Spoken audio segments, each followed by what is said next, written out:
In today's video, I'm going to teach you how to duplicate a Miro board. Whether you're working on a collaborative project or simply need a backup of your current layout, duplicating your Miro board is a straightforward process that ensures you can experiment without losing your original work. Let's walk through the steps together, and I'll provide some helpful tips along the way to make sure everything goes smoothly.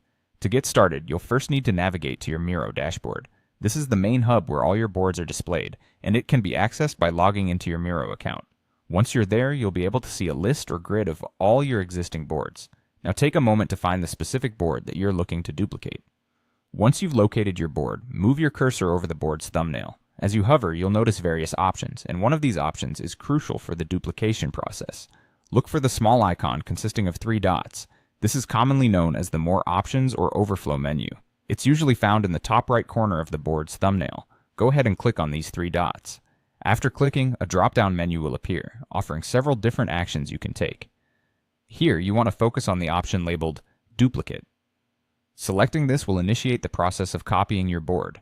Now this is where you can give your duplicated board a new identity. A dialog box will pop up, and you'll be prompted to enter a name for your copied board. It's important to choose a name that not only distinguishes it from your original board, but also makes it easy to identify in the future. So think about a naming convention that works best for you, something descriptive and clear. In the same dialog box, you will also be asked if you want to retain the sharing settings of the original board. This is an important consideration. If you choose to keep the sharing settings, whatever configurations you had regarding who can view or edit your board will be carried over to the duplicated version. If you're working in a team environment, this can save time and ensure continuity. However, if your duplicated board requires different access parameters, you can decide not to keep these settings and configure them separately afterward. The final step is pretty simple. Once you've named your board and decided on the sharing settings, confirm your choices by clicking the Copy button.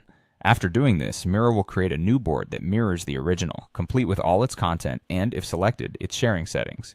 Now you have a duplicated board that you can edit and modify to your heart's content, knowing your original board remains intact.